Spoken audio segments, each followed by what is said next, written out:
Where is it? He hasn't said it yet. Inshallah, someone will be sending it to you soon.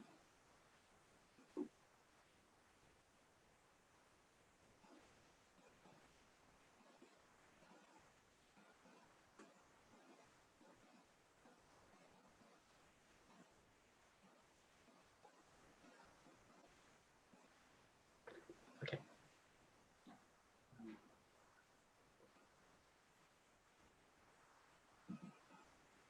Bismillah ar-Rahman ar-Rahim.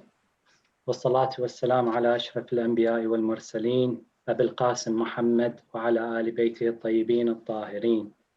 اللهم صل على محمد. Elders, brothers and sisters, Assalamu alaikum wa rahmatullahi wa barakatuh.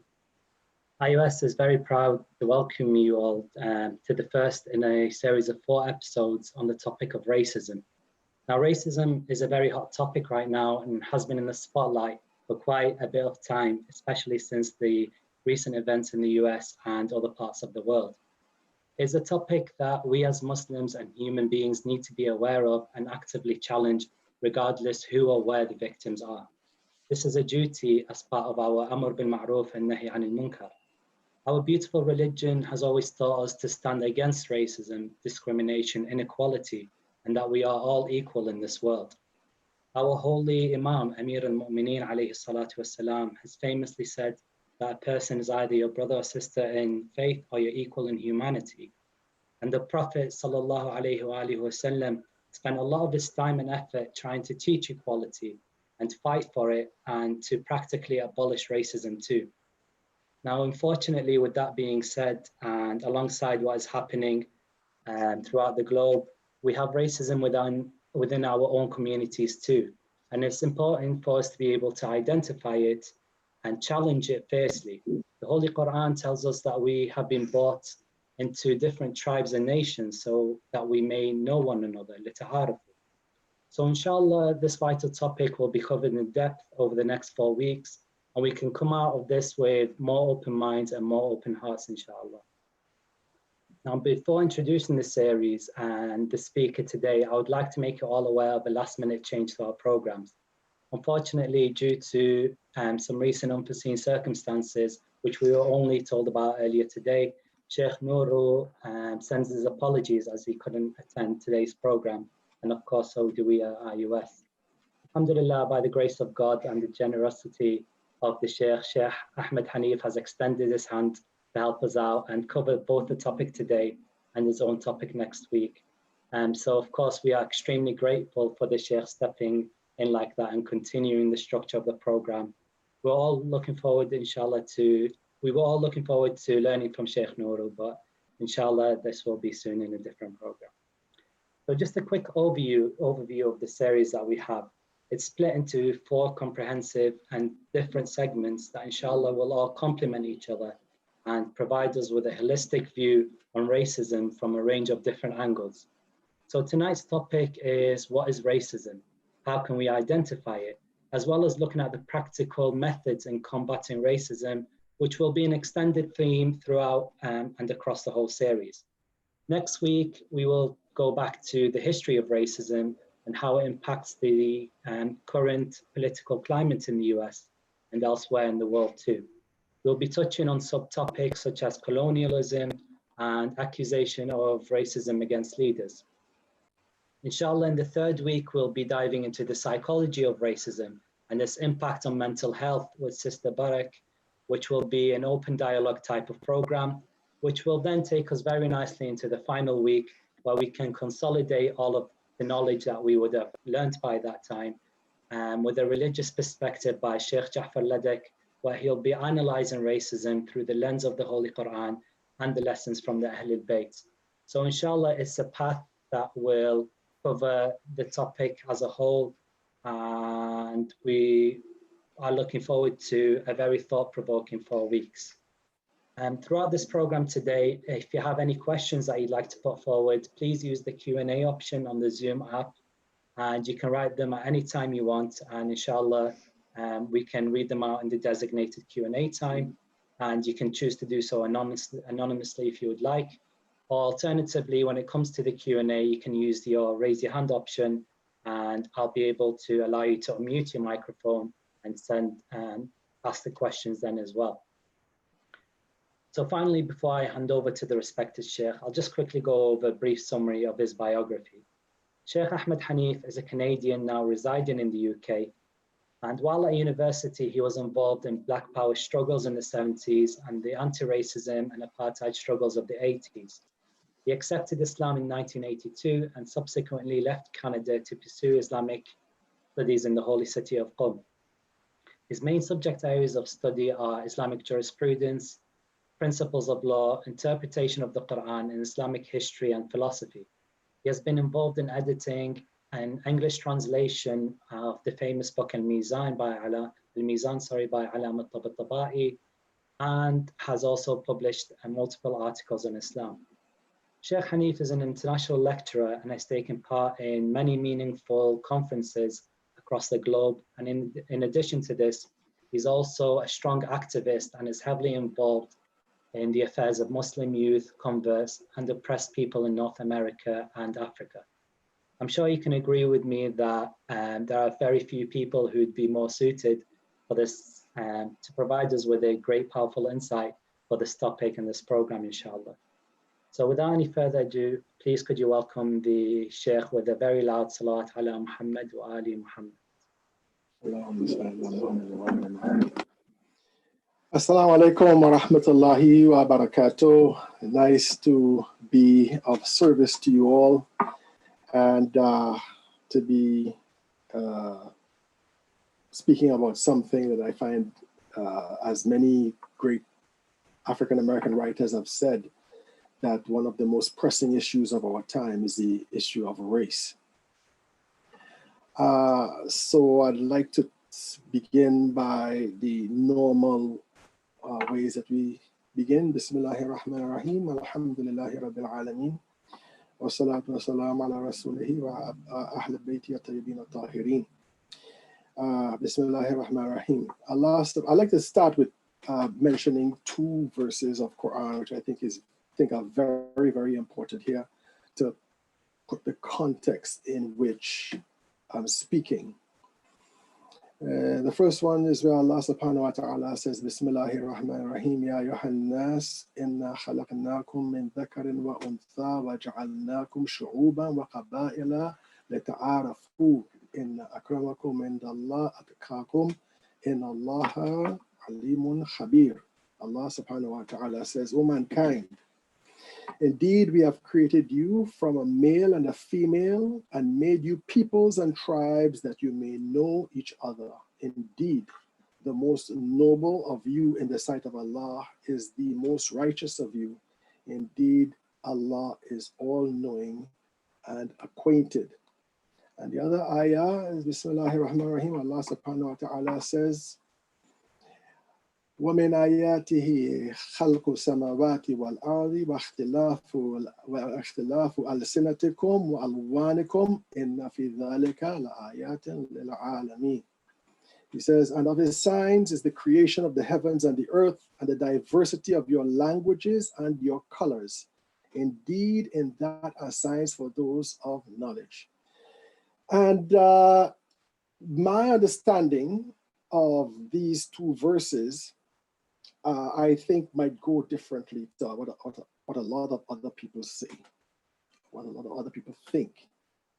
In the sense that people think that race is something inconsequential, okay? That differences among people are things that are superficial. In other words, Allah did something superficial. He just painted us in different colors, and he just gave us different languages, you know, and these are things to be disregarded, you know, and you forget about them and you just deal with them as people, all right? I think the sentiment behind this attitude is a good one, you know, in the sense that in a world divided by racism and discrimination, one response would be to render inconsequential or meaningless the idea of differences among among people. And here we have Allah subhanahu wa ta'ala saying that this is what I've done. I've created differences among you, okay, for you to get to know each other.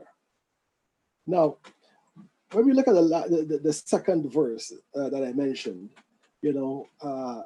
differences in our language and our colors. One of the most important ways of knowing about human relationships, for example, our origin and our roots back to each other, is by using language, is by analyzing languages. For example, we have the Indo-European languages, okay? These are one family of language that point to a special origin or a special relationship between groups. So Indo-European. So the European languages and the languages of the subcontinent are related to each other. And when we say the language of the subcontinent, that also includes things like, for example, the Farsi language, okay? It wouldn't include, let's say, maybe Chinese, and Vietnamese and so on. They would be in their own bracket of languages, all right? So, for example, there might be commonalities between these languages. For example, the word mother. The word mother in English is mater, M-A-T-E-R in Latin, and is modar in Farsi. The word father in English is pater in Latin, and is pedar in Farsi. And it goes on and on like this, So you find these commonalities, and these people have their similar roots. When you look at Arabic, for example, Arabic is more related south to Ethiopia and to ancient Egypt than it would be related to Farsi and others. They have their own language base. So it indicates, for example, that the roots of the Arabic language come from Africa. It might have also influences from the Chaldean area through Hazrat Ibrahim. But Hazrat Ibrahim alayhi salam did not originate the Arabic language, okay? So you have that particular type of a reality. Then we talk about colors. As we see, colors are not as exact as we like to think. Some people think, like, for example, Black people are from hot countries, and this is why they are dark. But if you go to a place like Uganda, or South Africa, places that are below the equator, they are much cooler than, let's say, the Sahara Desert, or much cooler than Arabia even, in the summer and so forth. And you don't see Arabians, with kinky hair and very dark skin and so forth and so on. You see? So it's not that exact. So that's one thing. The other thing, I think is the more important thing I'd like to mention here, is that Allah does not do anything superficially, okay? And so when we look at race, we see that race as a collection of phenotypical characteristic. Phenotypes meaning your external appearance. You would find that most of the races have a heartland, all right? The major races, the Black race, the white race, the yellow races, and these, of course, are symbolic terms, okay? And then you start going into the Indian subcontinent and so forth. You would find that in the heartland of these races, you find different cultural expressions. You go to China, the expression of how they do their architecture, for example, their music, their arts and their crafts are something special to them. that makes them stand out, you know. In Africa, we can't say, well, Africa, you know, it's like saying Asia. You know, Africa is a huge continent. So you have different aspects or manifestations of African culture and art. It's there. You know, you go to, let's say, the shamanistic cultures in Central Asia, you know, you'd find certain distinctive expressions and ways of life that tell you that these people are different. You see, they have a special way of looking at the world and so forth. And language is a way of looking at the world. You know, there are many, many people that say this. You know, how you speak is what informs you of how you think about the world. Okay? So we find that these things are deeper than we think. Now, why is this difference? Why is this difference? Allah says for us to get to know each other, to get to know each other. When you want to know somebody, what makes you want to know that person? It never or very rarely is something negative about that person that you want to know about them. You know, it's always something positive about that person that you want to know, that you're attracted to them and you want to find out more about them. And so what we are talking about here is that these differences among human beings are profound. It's more than skin deep.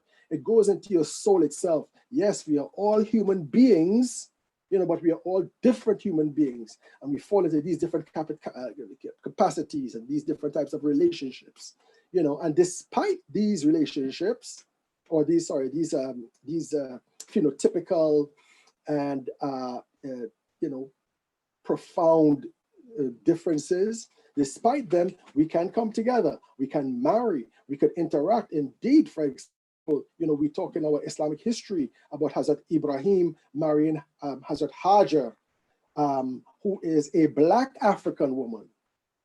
Okay, not like what the Iranian movies show you about Hajar being an Asian Iranian type of a woman. She's a Black African woman, you know, and out of that you have Arabs, you know, the certain type of Arab coming up in the Hijaz, you see. And, you know, I've been to Medina, you know, and I've seen a lot of these local Medinans, and I tell you something, they would be no different from an African American in Harlem in terms of their appearance. You know, I used to meet some of them in Qom, you know, and I'd be like, hey, you look Black. And he'd be like, no, I'm not Black, I'm Arab. I'm like, yeah, come with me to New York. The cops will shoot you down just as fast as they're gonna shoot me. So we have this type of a reality. Because it's not about something to be dismissed. You see, race is an imprecise science. This is true, you know, and indeed there's this argument that race is something that is artificially created, you know, in terms of human, social, how should I say, you know, social attitudes and so forth. You know, but apart from this, there is something real called race. There is something real called race, and it is something fluid. And it is fluid because of the exact reason that we are getting to know each other. And out of getting to know each other, we start to mix. And when we mix, we have different types of permutations, different types of emergences, you know, of different phenotypes of people and different human expressions of people. So race is a beautiful thing. Race is a beautiful thing. And our problem is not race, really. It shouldn't be race. Our problem is racism. You know, because racism is basically seeing people's differences on the scale of superiority and inferiority.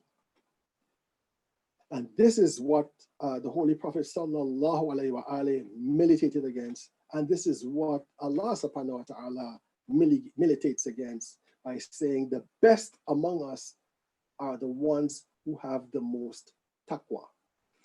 I'd like to talk a little bit about, first of all, the definitions, two definitions that stand out for me. Yeah, I got it on the internet. Two definitions that stand out for me about race. One of them says it's an antagonism, of racism. It's an antagonism directed against a person or people based on their membership of a particular racial or ethnic group, typically one that is marginalized. It's an antagonism against people of a particular ethnic group or an individual from a particular ethnic group, especially if, and that's something to take note, especially if that ethnic group is marginalized. That marginalization assumes that that community itself is marginalizing that group of people. And so it is a question of a power relationship between the racists and the victims of racism. So we must keep this in mind because we will revisit this again. The other one is the belief that humans possess different behavioral traits corresponding to physical appearance and can be divided based on the superiority of one race over another. You know, that first of all, you separate people on the basis of behavioral traits, or what you might perceive as behavioral traits, or assume to be behavioral traits, and separating them on the basis of superiority and inferiority. And to bring these two definitions together, I think what they indicate there is the underlying common factor. This underlying common factor is a relationship of power and domination. Now, you know, some people think that racism is something that originated in Europe, you know, or racism is something that began in the colonial period. No, a certain type of racism has been expressed in the colonial period. And that type of racism is related to one, finding an excuse to murder people, to steal their land, to enslave people, and so on. That's one type of racism, okay? Where Western powers, European powers, created this idea of superiority and inferiority to justify their land grabbing from third world peoples and the enslavement and exploitation of third world peoples. That these people are close to animals, for example, according to the American Constitution, in the past, you know, 2/3, a black person is 2/3 of a human being, for example. You know, that these people are not intelligent. I'm not talking just about black people. You know, you have any group of people that is marginalized and are relegated to, for example, just doing menial work and manual labor and so on.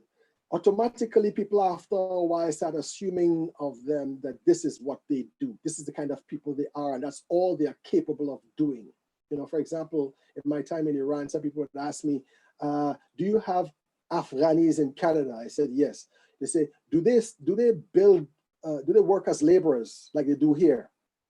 Okay, this is an assumption that all Afghanis, all they can do are laborers. But this is what they did in Iran. You know, I don't want to dwell into why. You know, maybe because of the lack of economic opportunity, openness of the economy, whatever.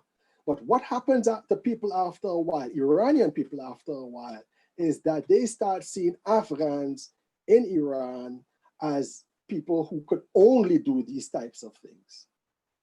Okay, so you have a power relationship taking place, but it does not just begin with colonialism and our social relationships. In fact, racism or racist attitudes are one of those dark aspects of the nafs itself.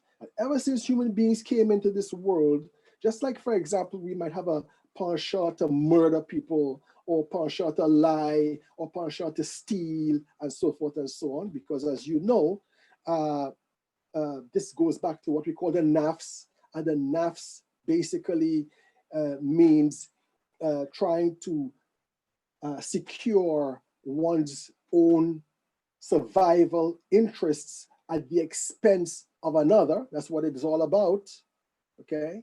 And so you would find that type of attitude taking place. And this is something that goes right back in primordial history. The first racist that we meet in spiritual history of Islam is the shaitan.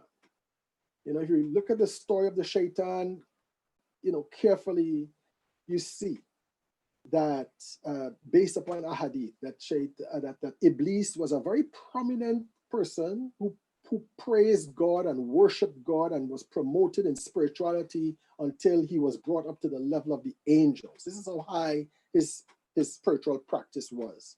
But deep in the heart of shaitan, deep in the heart of Iblis, there was a pride. Very important, pride. Okay, no, pride doesn't just originate in 17 so and so, 15 so and so. Pride originated the very first time human beings came to this earth. You know, and this is something they have to fight against. It's pride. And then Allah decides to put a human being to be his vicegerent, his Khalifatullah fil ard, and wanted everybody to bow down. Now, bowing down to somebody else is something that the prideful person finds abhorrent to them. And so he doesn't bow down.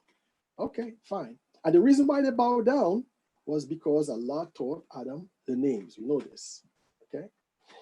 When shaitan doesn't bow down and Allah asks him, why don't you bow down? What does he say? He doesn't say, I know the names too. He doesn't say, I knew the names before he does. He doesn't say, I know more names than him. He doesn't refer to the criterion by which Allah required the angels and everything else to bow down. He refers to what? His race. He refers to himself as, you created me from smokeless fire, and you created him from clay, from black clay, by the way. Okay, and for this reason, he does not want to bow down to Adam. In other words, he is using phenotype, his appearance, his physical status in the world as a means of discrimination. And he becomes the first racist.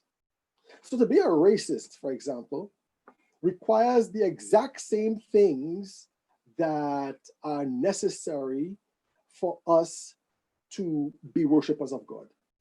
Which is what? Which is, we must have a threefold aspect to our nature.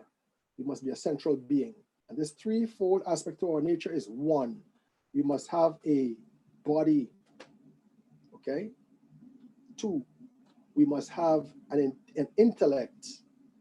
And three, we must have desires, which is what we call the nafs, hawa and nafs. We must have desires that are originating in the body. So we need food to survive, and we have a choice. Okay, we could follow our intellect, and we can find a job so we can afford that food, or we could cultivate food, or we could steal it or appropriate it from someone. And so we have these three things, and the intellect is what is supposed to dominate. Shaitan, he let his hawa nafs dominated him because he had these three aspects to him: the body, which is the source of the hawa nafs, the nafs itself, the hawa nafs itself, and the intellect. It's not that our needs and our desires are illegitimate. No, they're not. It is how we satisfy them. And he chooses the ego. He chooses the desire to dominate, the desire to be on top of the hill, over the higher reasons why Allah caused the angels and others to bow down to Adam. So I think this is a very important thing. And that means that just like, for example, pride is something that might be inherent in us or something sleeping in us, or, the sense of superiority to other people, even if it goes to apparently harmless thing like, you see somebody better, worse off than you, and you are so happy that I'm not like them, okay? This is something that is in all of us, and we have to be able to recognize these limitations in ourselves and to be able to overcome them, and we can overcome them.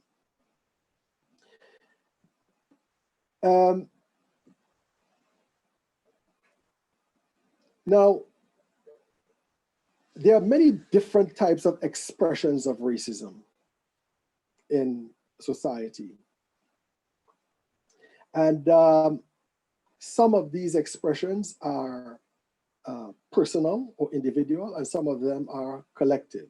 Maybe some of you guys would have known about a teacher, I believe she is, or a psychologist named Jane Elliott, who did an experiment in the 60s. Today, that would be an unethical experiment, but that experiment was extremely useful in understanding what racism is. In a school with white kids, white little kids, maybe, I don't know, around 10, 11. You can see it online too, just type in Jane Elliott and so forth. She said that the blue-eyed kids, for example, would be, in this experiment, the blue-eyed kids would be the least intelligent. They would have less primacy in terms of, breaks, in terms of teacher encouragement, and things like that for a certain period of time. And the brown-eyed kids would be the ones who would be considered more intelligent and have more breaks and have more teacher participation and encouragement and so forth, right? And more favorable treatment. And what happened after a while was the blue-eyed kids started to become sad and despondent and upset and actually fulfilling the stereotype that was imposed upon them. And the next part of the experiment, where she reversed it and made the brown-eyed kids the second-class citizens, basically, and the blue-eyed kids the first-class citizens, and the same thing repeated itself, but in a different format. In which case now the kids with the color eyes that were discriminated against, they would be the ones who would be upset and not performing properly and so forth. And what it shows is that society itself and societal attitudes could create stereotypes, could create a sense of lack of achievement, a sense of inferiority, a sense of self-hate or not accepting oneself, and so forth and so on. You find a situation, there were other experiments, for example, in the United States in the 60s as well, where black kids black girls were asked to choose between two dolls, a white doll and a black doll, and they will choose what? A white doll. Okay, what does it tell you? It tells you that race in a society is something that is racism in a society is something that is societally originated. It is not something in the heart of people. You're not born a racist. You are actually made a racist. Other expressions of racism could be, for example, seeing oneself as the standard. Seeing oneself as a standard. And I think this is something that we accept as norm. For example, take the concept, people of color. All of us use this word, people of color. All right. What does this word mean? Let's break that word down, the etymology of this statement, people of color. It assumes that you have people, right? And then you have people of color. We do not refer to white people as people of color. We refer to non-white people as people of color. Do white people have color? Of course they do. They probably have more colors than me. They got blue eyes, they got blonde hair, their cheeks go red when they blush, you know what I mean? Or go pale when they're sick. They have all kinds of colors, but you will say people of color. This assumes that white people are the norm. Take another example. Look at, imagine the concept of human evolution, okay, on a timeline in a pictorial form. You have seen it. I'm sure many of us have seen it, where you have, It begins on the left with some small little chimpanzee-looking creature. Then the next one above that is a little taller, walks with less of a stoop, and it keeps on going. And somewhere in the middle somewhere, they might look a little bit like an Australian Aborigine or something like that, okay? And then at the end, you have what? Somebody with long straight hair and European features, okay? It tells you what they consider the norm to be. And we accept this. We see this all the time.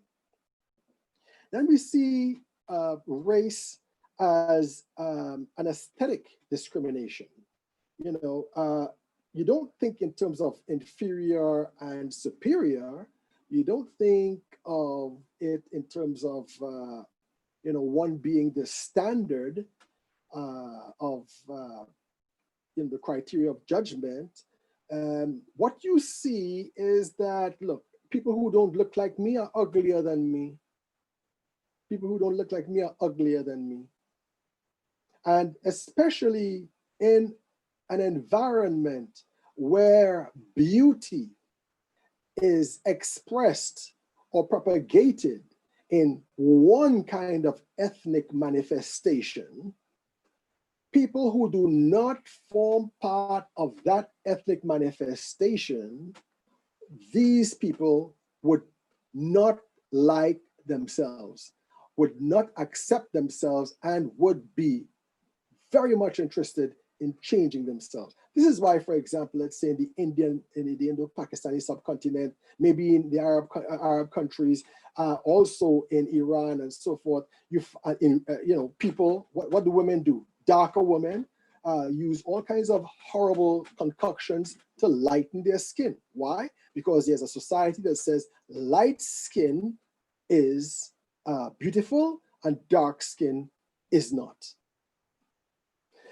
Even among us Shia, we have so many of the imams who have black mothers that you have, maybe over 6 of them being ethnically black. If you can think about it, I might be an Arab. I marry an African woman, and then my son marries an African woman, and so forth and so on. Well, naturally speaking, you end up being very dark, okay? But you will find that a lot of Shias having a big problem with, for example, Imam Jawad alayhi salam. I remember one time sitting in a majlis for the imam, between the Dhuhr prayer and the Asr prayer, like for 10 minutes. It was the wafat of Imam Jawad alayhi salam. 10 minutes. And this Sheikh spent about 7 of those minutes trying to explain away the imam's color. That's how important that was to him. Okay? This is a type of racism. You're not oppressing the imam in a direct sense, but you're definitely oppressing him by wasting time talking about his color and not talking about what he is here to teach. Okay? So we have it among ourselves as well. There are people who think that, for example, black or dark women are uglier than white men or lighter colored men. I've seen Muslims, talk their sons out of marrying a black woman for that reason.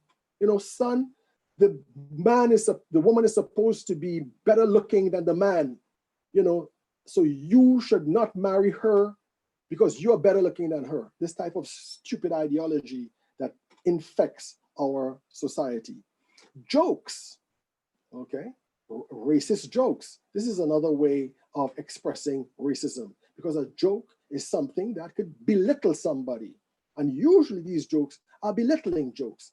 These also come out. Now this comes from people who do not think that they're racist, okay? People who think they're not racist. And I like to mention that this racism doesn't just exist on a color level, okay? It exists on an ethnic level as well. So for example, people who belong to the same ethnic group but might be speaking different languages in that ethnic group can also be victims of racism. Like, for example, Turkish-speaking people in a Persian environment, you know, or let's say in India, the Indo-Pak subcontinent, you know, people from Kerala, for example, you know, are seen as not as in a favorable light as people from Hyderabad and so forth and so on. So it exists among many, many different levels of our community. And then we have especially the most important one is social, economic, and political discrimination. Social, economic, and political discrimination. To be able to use race as a means of withholding wealth from other people, of withholding wealth from other people, of withholding power from other people, and to meet, in order to maintain one's domination in that society. You know, so this is how, for example, the American government treats Native American people. Okay, they marginalize them, they keep them in a particular spot, you know, and refuse to let them have power in that society. That society is created in such a way to keep these people, quote unquote, in their place. Some of the consequences of racism, apart from the obvious social, political, and economic disadvantages, is that it could create self-hate in the hearts of the victims of racism.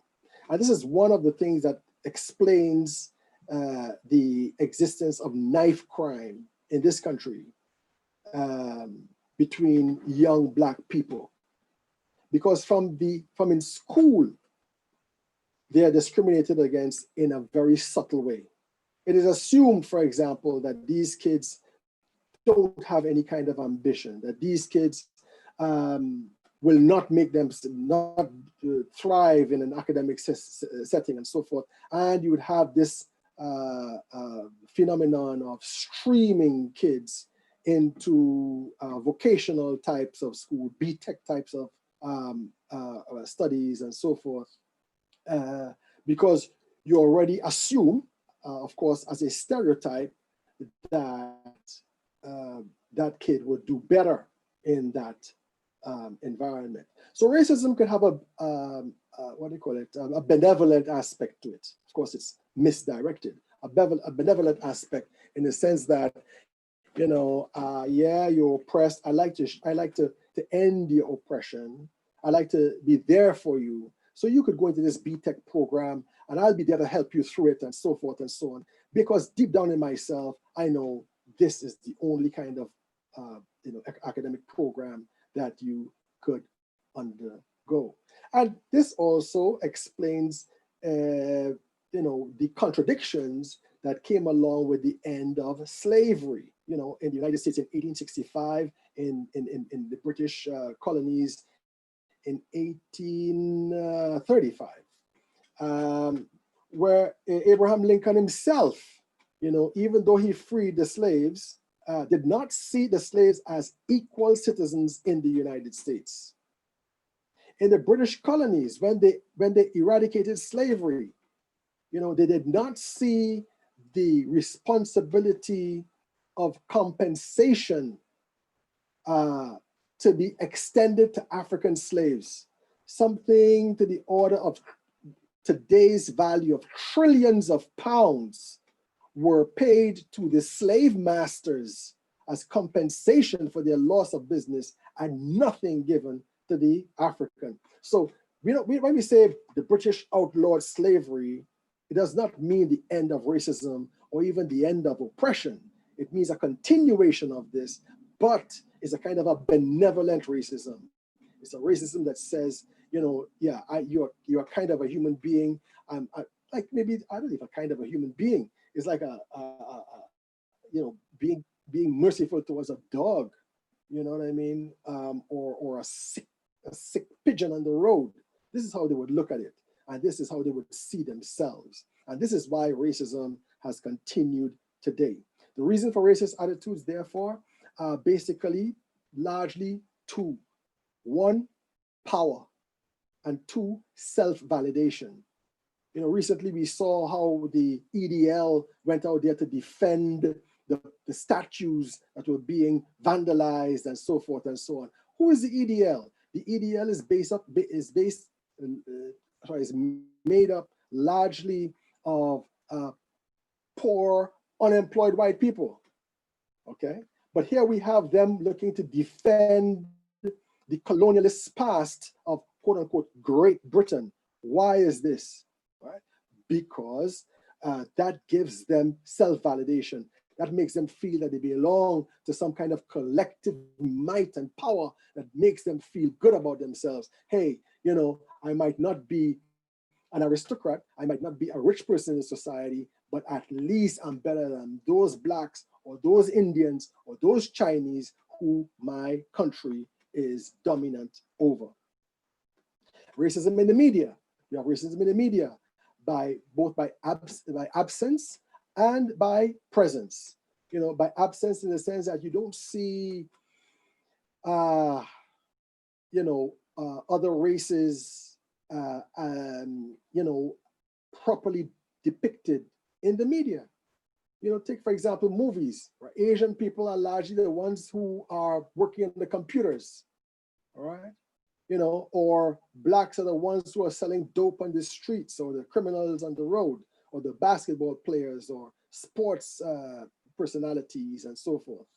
You know, but they are absent in other areas. Okay, so I think this is what racism is, and I think we need to look in among ourselves and see racism for what it is, and try to eliminate it from our very societies themselves. Because in my own subjective experience, I have found that, Eastern people tend to have a lot more racism than Western people. You know, the same white man, his is more virulent, of course, more quote unquote scientific, but they are very, very much, these Asian people, Asian Muslims, for example, and Arab Muslims too. I'm not going to deny that, tending to have this type of problem, not just with Black people, but also with white people who come into Islam. And I think it is something that we have to deal with. So I want to stop there because I think I went over my time.